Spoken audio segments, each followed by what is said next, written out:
Hi, you're watching Coach Talk. Again, I'm going to be having different discussions with different individuals, giving some learning and an opportunity for you to have some useful information. I have a very interesting guest today, which I'm really happy to have on board with me and giving us her time and support. It's a very interesting topic that I'm going to be discussing today, and it's actually probably going to be affecting maybe many of you, if not a few of you. So if there's anything that you want to discuss after the show, please do send in your comments, even if it's privately to myself, or get in touch with my guest. So without further ado, I would like to introduce you to my guest, Zohra. Thank you so much, Zohra, for being here today and sharing your time. Well, thank you so much for having me. I'm really excited for this conversation. No, definitely. We had loads, and I had to stop myself because I'm like, no, we need to do this on the show, not now. And you are the director of the Muslim Youth Helpline. So this is really an important, crucial time. I'm sure it's like that generally, but I want to know the differences. But firstly, yeah, tell me a little bit about you and the actual, youth helpline that you're actually working with. Sure. So I'm the director of the Muslim Youth Helpline, and what we do is emotional support and signposting for anyone going through issues. So we are confidential. That's one big thing to know. Mm-hmm. And also completely non-judgmental. So whatever's going on in your life, whatever you've done, not done, whatever you feel any way about, guilt, shame, whatever it is, we're happy to talk to you about it. I think it's a big thing because there's a lot of stigma around mental health and not being okay. So being able to call us and being there where there's nobody else in someone's life, or they feel like they can't talk to the people around them, is a real privilege. It has, of course, been extremely busy since coronavirus and since the lockdown. I was just looking at some statistics, just comparing, a 2-week period, this coronavirus period to last year, and we're 300% over in terms of number of people getting in touch with us. So it's a real uplift. No, I also remember you mentioning that even though it's Muslim Youth Helpline, you actually get callers from all types and ages and things like that. Is that correct? Yeah, so we're called the Muslim Youth Helpline because we are basically targeted towards young Muslims and some of the most vulnerable and disadvantaged in society. But actually, our average call age is somewhere in the sort of mid-20s. And we get people calling us all the way up until their sort of 60s, 70s. We had somebody call us in their 50s one day and say, is it okay for me to talk to you? And of course it's okay for them to talk. So actually, anyone going through any issues is very welcome to call us. So I know it's Muslim Youth Helpline. The helpline part is always a thing, but you don't even have to be Muslim to call us. We do safe and culturally sensitive support. But then also, you're right, in terms of youth, there's no age limit.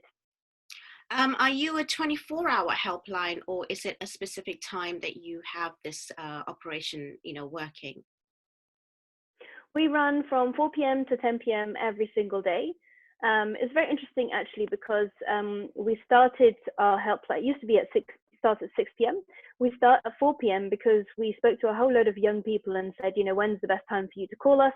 And they all said actually, outside of lockdown period, of course, the best time to call is between 4 p.m. and 6 p.m. when they're at home but their parents aren't home, so they have some privacy so they can talk about things, or actually in the middle of the night. And I would love to one day extend the helpline to being open till 2 or 3 o'clock in the morning, but depends on resources. So inshallah, let's see one day. Yeah, no, of course. And the kind of people that are actually able to help these people, I mean, with the staff that are behind the scenes, what kind of qualifications and what sort of background are they sort of providing? So, you get a variety, because I'm not sure of the issues. We'll get into that. Obviously, everything is private and confidential, and we're going to keep it that way. And we're only going to discuss it as case studies with no one, obviously, giving away any sort of details, that's for sure. That's one thing I want to make clear. So your staff, for example, are they directed in different areas? For example, if you go to the operator, whether it's an issue for abuse generally, or age, or is it categorized in a particular way? So in terms of training, the helpline officers that we have on the helpline are super qualified. So most of them actually have counselling qualifications. We train them really thoroughly. So they come in with qualifications to start off with, but then we have a really intense training period that we take people through.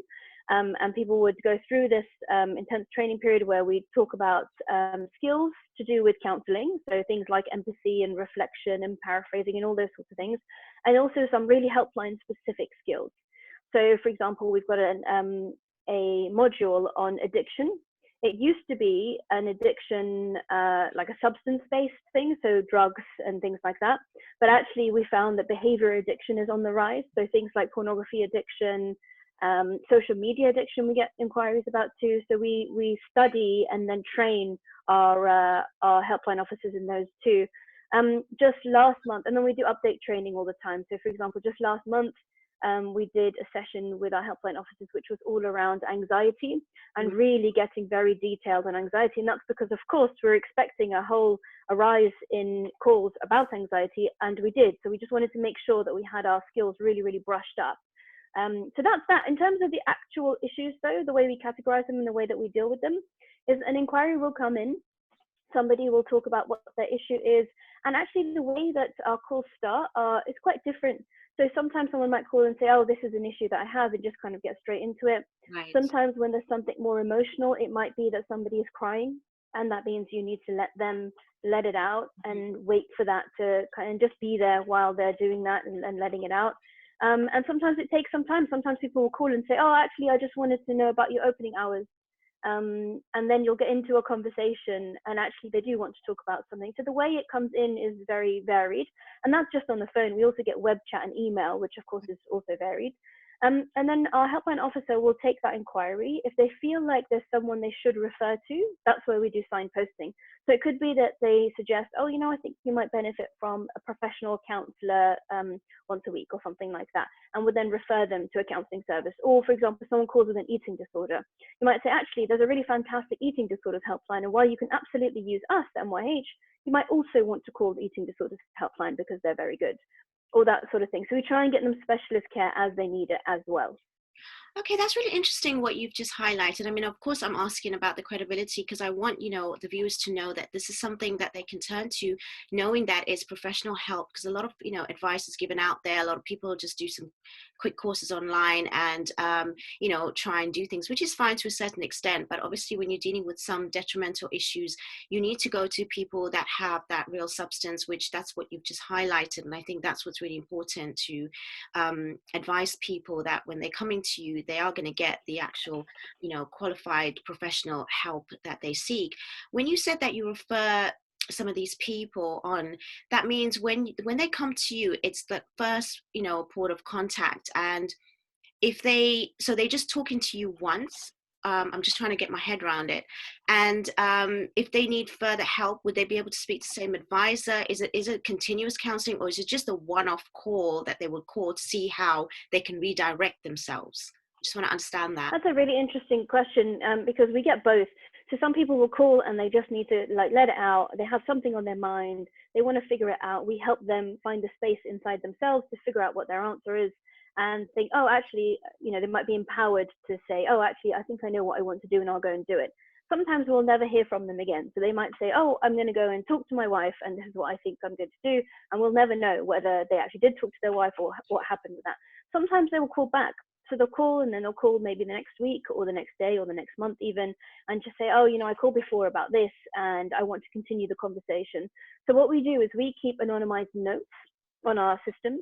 So if somebody calls and says, oh, I called you last month, could you look up my name, please? And people can give their real name or a fake name. It's absolutely fine. We're not keeping data so that we can report it anywhere.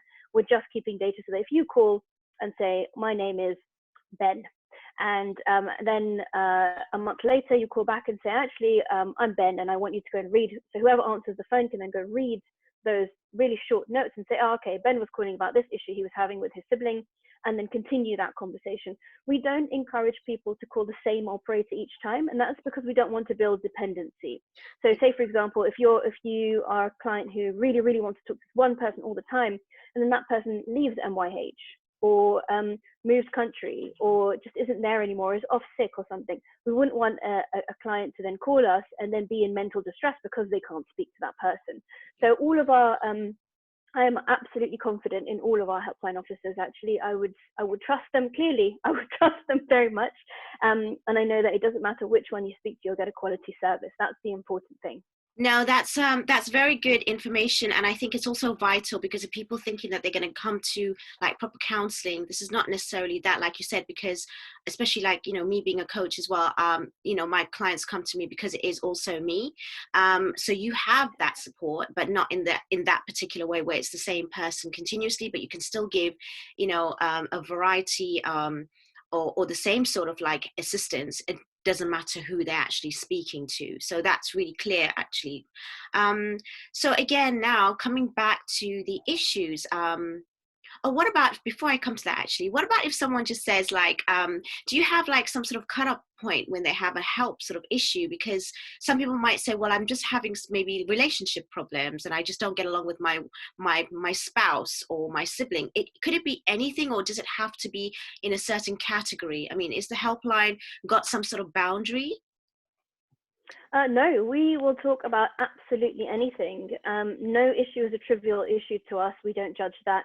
So whatever's on anyone's mind, and that can be right the way through from, like you said, an issue with a sibling or a spouse or a partner where they've got relationship issues, Yeah. all the way through to the more sort of stigma and shame and taboo kind of based issues with things like sexual abuse, for example, marital issues, all of those sorts of things, the LGBT world. We will absolutely talk about whatever's on your mind. Okay, perfect. Because I mean, obviously, I was just wondering because people might think, well, it's not that deep. Maybe I don't want to go there. Maybe they won't listen to me. But actually, you do take these kind of calls, which is really relevant because sometimes just to get it off your chest. And like you said, when we speak to our family and friends, it's great, but sometimes they can be enabling, and also sometimes it can come back to you, or there's judgment, or there's, some sort of like direction as to where that advice may be coming from, whereas with yours it's not like that at all. It's non-directive as Yeah. well. Yeah, I mean, especially if you think about the kind of support that people need now in this lockdown period, it might be that actually you just feel a bit stressed out. And, you might think, oh, it's, I'm just stressed out, but everybody's stressed out. Well, it doesn't matter if everybody's stressed out. If you feel a little bit stressed out and you just want to talk about feeling stressed out, that's absolutely fine. We will talk about anything, and nothing is viewed as a trivial issue. Brilliant. No, this is what we really, really need right now. And I don't think there's enough assistance out there where people feel comfortable to go to. And it's absolutely, it's free, right? That you have the service for people to call up, which is another, addition to it, where people can just call randomly and sort of like speak about how they feel. And sometimes, like you said, just one sort of conversation is enough. Or if they need further assistance, you can direct them, or they can call again if they require.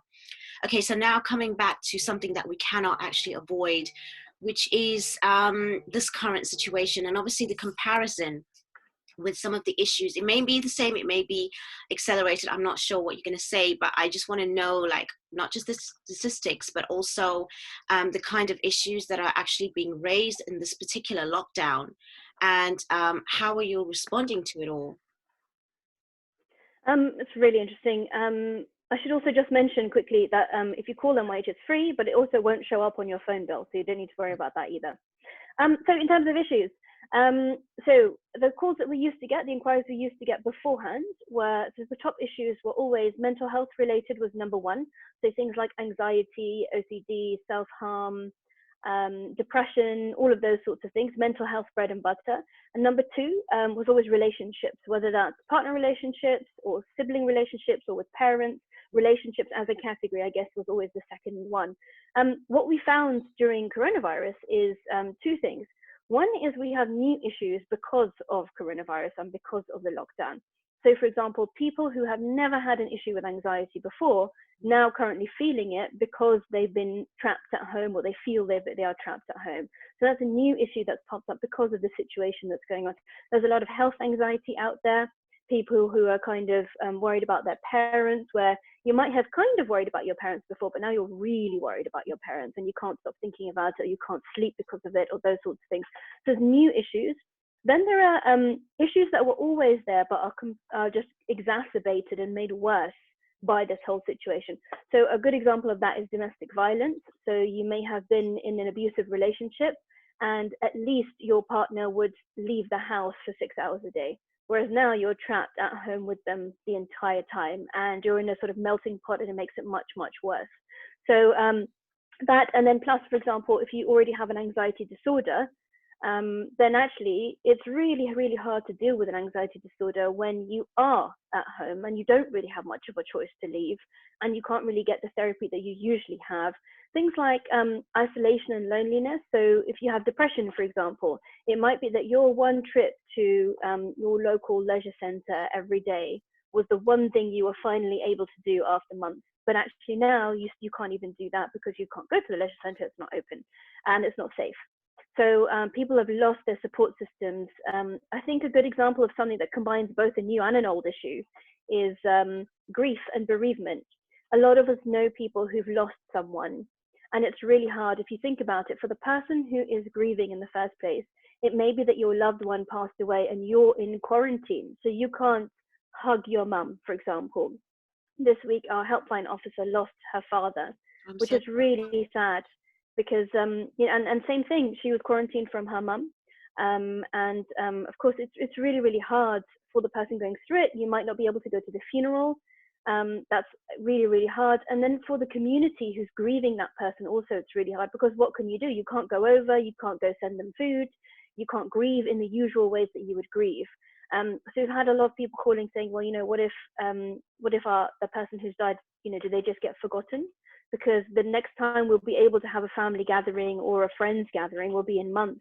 And will people even remember? And those sorts of fears and worries. So even grief and bereavement is entirely different. You're kind of going through it physically, at least, on your own. It's a hard time out there.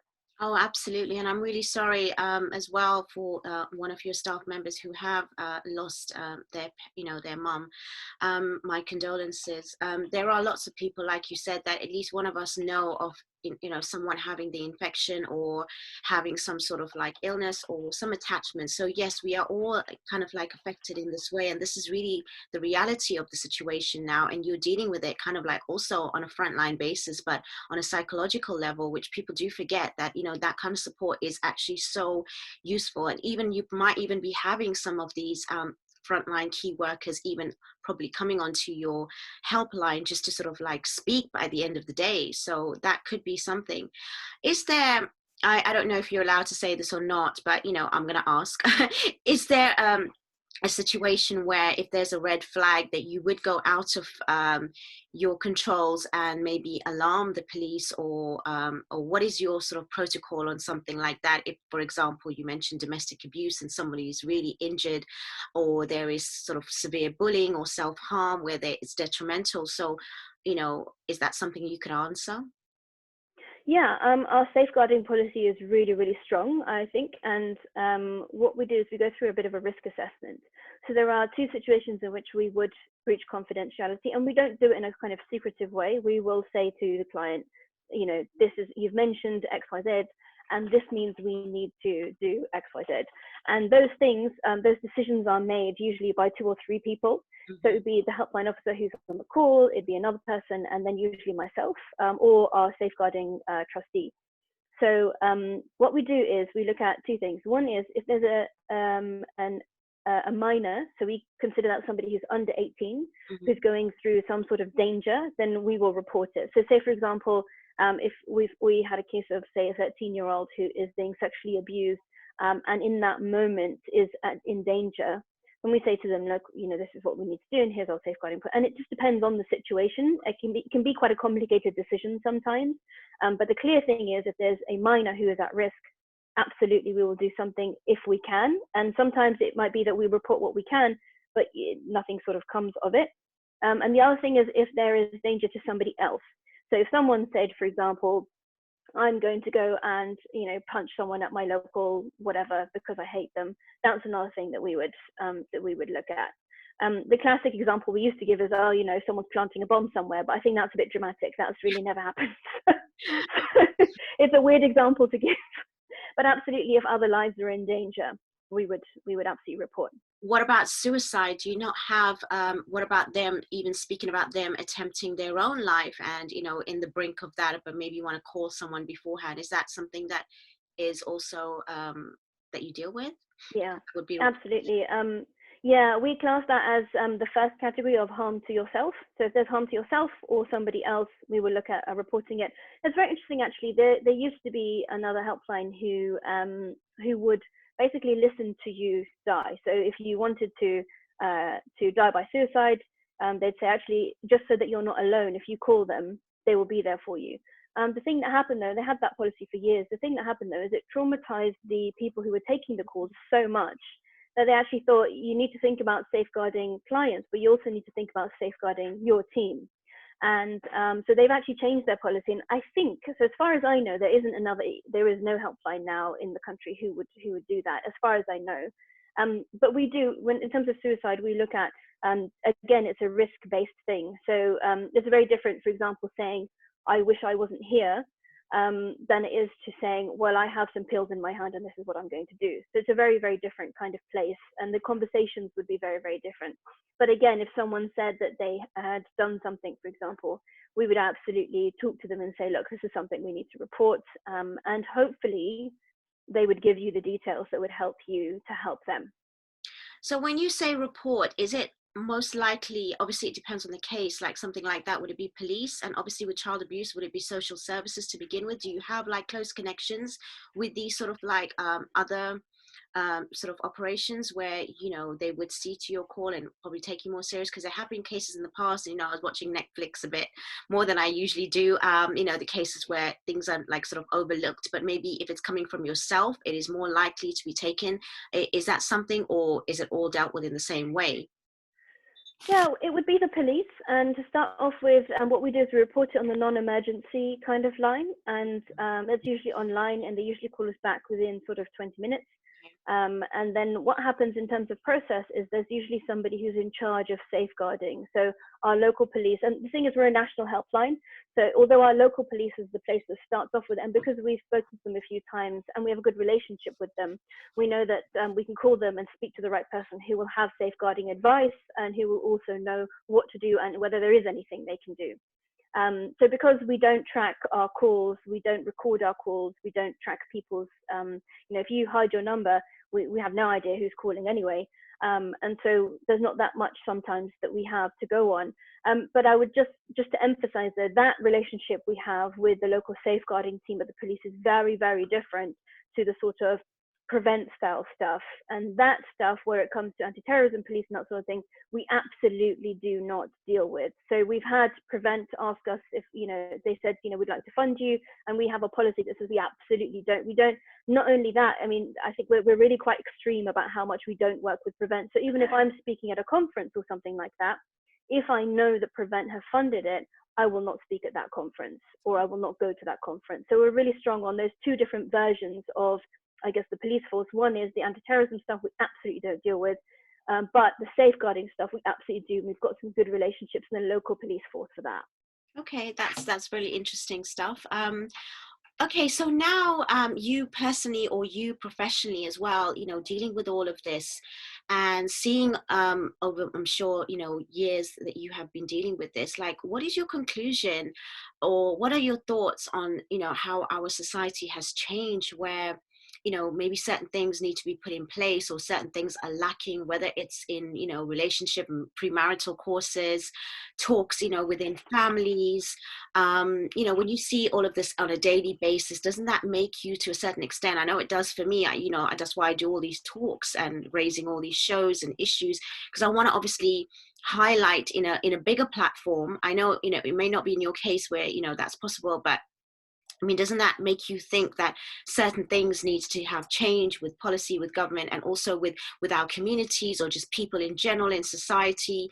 Yeah, what are your thoughts on that? I mean, I know it's a broad question, but I just feel like, you can't just have all this information and even give the help and then somehow just let it stop. It has to be a continuation where hopefully there is some sort of like, something in place for these future sort of things are kind of lessened, or there are things in place where they don't even occur. So what are your thoughts on that?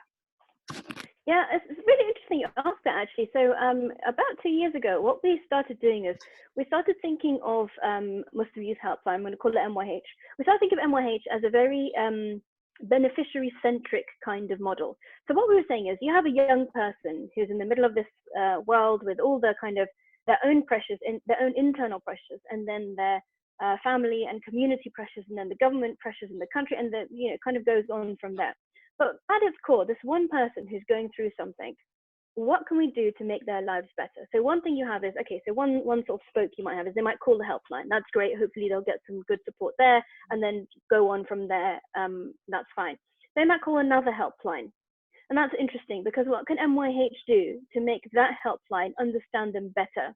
So for example, we worked with the NSPCC, so Childline, up in Birmingham. It was very interesting. They came to us and said, look, most of our callers are young Pakistani women from Birmingham. And most of our people who answer the phones are white middle-class women. Can you help our volunteers to better understand the lives of those young people? And so what will happen is this beneficiary will then call another helpline, but will have a better experience because of something MYH was able to do. And that means that they may never call the helpline. They may never even know that MYH helped to make their experience better, but that doesn't matter, because the point is this person gets the help that they need. One of the most interesting collaborations I think we did last year was working with EastEnders. So again, one of the issues we see is young Muslims, particularly men, but young Muslims, coming to us and saying that, you know, well, if you think about it, as a Muslim, how am I represented? Who should my role models be? On television, I'm basically a terrorist all the time. I'm a young Muslim man with a beard. I'm basically a terrorist. That's all I can be. And EastEnders was very interesting, because they had a character who converted to Islam, and he has lots of mental health issues and has been through a lot. But at the end of the day, what they wanted to do was portray his faith as something which helped him get through those mental health issues, and to then portray faith as a positive influence in his life. And that was really, really interesting, because we managed to help kind of bring that story to life. And that means, again, completely unrelated to MYH in some senses, a young person might see, oh, faith actually is presented in a positive way. Look, there's something I can relate to and feel a bit better about their own identities. And again, they may never know that MYH had anything to do with it, but the point is, again, this beneficiary that's here in the middle has a better quality of life and can reach help better because of it. I would say, in terms of our own communities, though, we do have a long way, and of course, government has a long way to go, but just bringing it into our communities and ourselves. One thing I think we forget really is prophetic tradition. So when we look at the issues around Muslim men, for example, and it's men in general, and also Muslim men, mental health is not something that they freely discuss. And often when men call us, it will be at a later stage.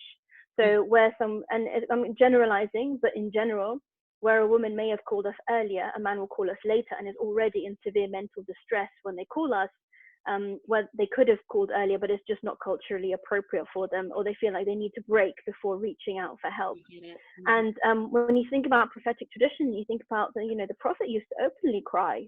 And how many men do we know that openly cry the way that he did, and really can express their emotion and express sadness and anger and grief and all of those sorts of things in an appropriate way, but also just being able to just let those feelings out. So I think we do need to do some work on that. And the shame and the stigma work that we need to do also is really large. So, I mean, a good example of that is sexual abuse, where a young person has been sexually abused. Obviously, it's not their fault. And sometimes the way they're dealt with in the community is stuff that we hear about. It's kind of, you might have a young person who's calling saying, you know what, I'm in my 30s, my 20s, and I experienced sexual abuse as a child, but what I'm suffering now is the consequences of people knowing about it and stigmatizing me and saying things like, well, you'll never get married now because you're ruined, or things like that, which still happens. Yes. So I think we do have a way to go. But the more of us, I think there are a few things we can do, the more of us that talk about mental health and talk about things like this, and actually start by making ourselves vulnerable and say, you know what, not only do I think that this stuff is totally fine to talk about, let me start that conversation. I'll tell you about the things I have on my mind. And if you're comfortable, then you can share with me too. And I think those conversations are really, really important. We're getting there on some issues, but it's hard. Wow. I mean, it's so amazing what you've just highlighted, and what you're doing is unbelievable, and I really do applaud you for it, and especially the level that you've taken it. I wasn't even expecting to hear that, and the fact that you're collaborating as well, and also looking outside the box. When I actually said this, I thought it would be something that was just an idea, but you're actually taking steps towards it, and actually doing it a lot much quicker than most people think. And I don't think that people understand that, and hopefully this will give them the space to realize that that your initiative and even this Muslim Youth Helpline is so much more. And for you to continue in that way is so vital for everybody to sort of be on board and support it. Yeah. So, I mean, what other things would you like to raise now that we've got some time still? Because you've given me so much information. I'm sure there is more. Is there anything else that you think that the public or even people that are going through something that they could reach out to you? What more could you actually assist with? Well, I suppose a few things. One is, we've just talked about MYH and what we do. I guess I feel like the people coming to us and telling us what's going on is like an amana. It's like a responsibility that we have to then go back to the community and say, hey, community, did you know we have these issues? Let's try and prevent them before they happen. So if you know any groups, any community centers, any mosques who you think could benefit from us working with them, we'd be very happy to. I think during coronavirus, we've set up a specific help page. It's myh.org.uk/coronavirus, which hopefully has resources that might help you through this time. And I think two last things. One is, I think the biggest thing to know about this moment in time is that it's absolutely fine that you're not okay. We are all being traumatized. We're all going through trauma. I think a good way to describe it is that you can't sort of say, okay, well, I'm trying to be happy. Happy is like a super high level there, and it's great if you're happy, that's wonderful.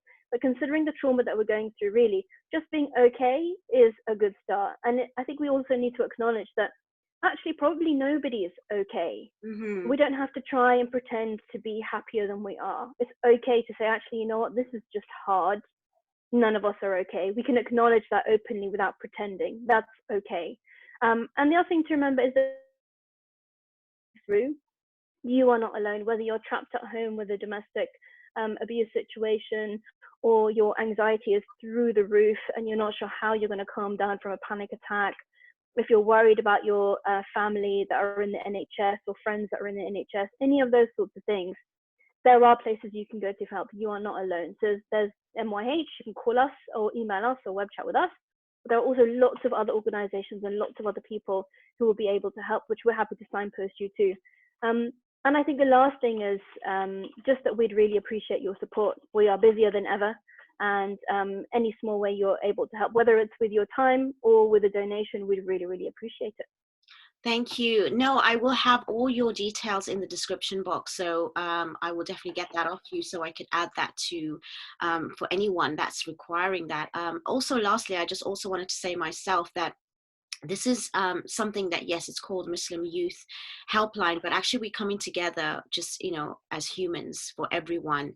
And like you said, it's not restrictive to any one community. And even I think amongst our community, especially, there is a lot of segregation. There's a lot of people that may separate themselves, but now we need to really come together, and this is humanity, all of us, hopefully, holding hand in, by hand, not literally, but, coming together to sort of like assist each other, especially with sort of like organizations like yourself, and collaborate with yourself and reach out, because, if there's a smaller community out there, or is a community that's just for their own, let's just, make it bigger so that we can actually lend a hand to everybody that needs this, because I think a lot of people are still struggling and not knowing where to go, and not thinking that there is even the assistance out there. As much as we say we're lucky, we're in this country, we have all the assistance and the help there. There are so many individuals I know, especially in my career.